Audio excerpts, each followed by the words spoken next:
Take that. Winston Churchill's quote is my favorite. Success is moving from one failure to the next with great enthusiasm. You should be very enthusiastic about your failures because you're going to learn something. You're going to go that way when everyone else is going that way. And you're going to stumble, but you're also going to stumble upon something that no one ever thought of. If you feel like you want to do something, you should just step forward. It may not work, but you're going to hit a step in your career and in your development that you could not have taken had you not gone that way before you can get over there. And I say, in the ashes of all your failures, if you look close enough, you'll find keys to success. If you're a very negative person, all you would focus on is, wow, I have a really bad movie on my resume that I wish I had never done. My old friend, old priest, told me, he said, you pay a price, and you pay a price. Just quite honestly, a personal life, really, and relationships go by the board. I mean, it was as if the Frank Capra quote, it's like a drug or something that you have to continue. And now, as I say, some people call that drive, some call it obsession, some call it just being selfish and being not a very nice person. But the reality is that I just had to continue that process. And I just carried on making films as I grew up. And over the years, they got bigger, hopefully better, but more elaborate. And there never really was a period in my life where I completely stopped doing that. So I was always moving up, eventually from Super 8 to 16mm films. And then most people, you don't see the struggle part of a person's life. You only see the success they have. But I haven't met anybody here at the Academy or anywhere else that hasn't been able to describe years and years and years of very, very difficult struggle. And there's no way to sort of get around that. And the secret is just not to give up hope. And it's very hard not to, because if you're really doing something worthwhile, I think you will be pushed to the brink of hopelessness before you come through the other side. And you just have to hang in through that. I said, tell me the story of your life and the decisions that you made along the way and why you made them. And also tell me about some of the most difficult problems you worked on and how you solved them.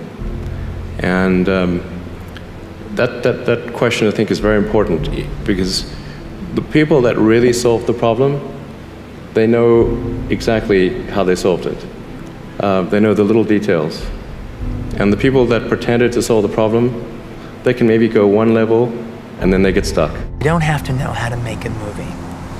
If you truly love cinema with all your heart and with enough passion, you can't help but make a good movie. You don't have to go to school.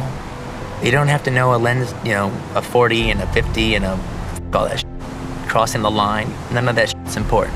If you just truly love cinema with enough passion and you really love it, then you can't help but make a good movie. Wait for inspiration to act. That's the biggest mistake people make. Don't wait to be inspired to do the action. You have to do the action first and then you'll be inspired. So what I would do is I would sit there and draw out the comic and I would come up with it. But some days I'd come home from school, sit down and go, I'm just gonna wait for the inspiration to hit me. I'm gonna wait for the idea to come fully formed. And when I got a joke, then I'll go draw it. And I would sit there for maybe 3 or 4 hours and then go, all right, screw it. I gotta get up and I gotta do the process. I gotta sit there and just start drawing. I don't even know why or how I'm gonna get there. And then 2 things would come together and it would be, oh, there's an idea, oh, there's the first panel, there's the second panel, and then it would come together. Always, it would not take very long.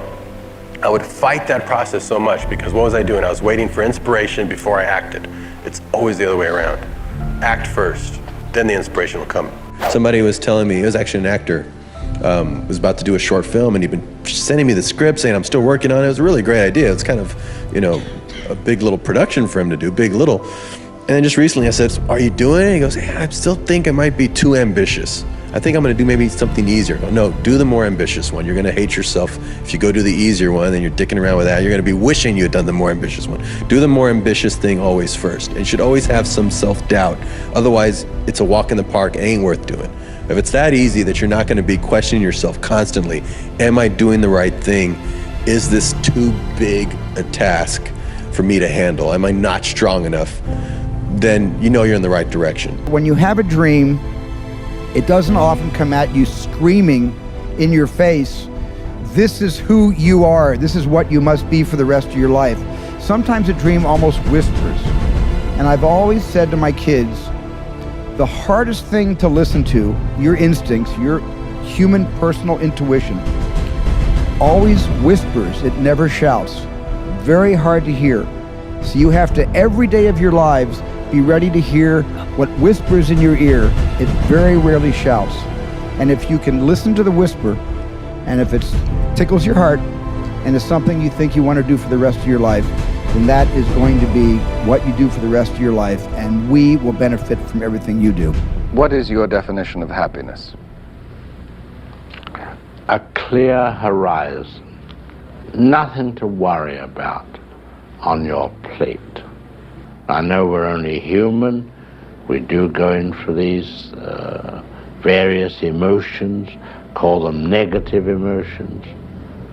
But when all these are removed and you can look forward and the road is clear ahead and now you're going to create something, I think that's as happy as I would ever want to be.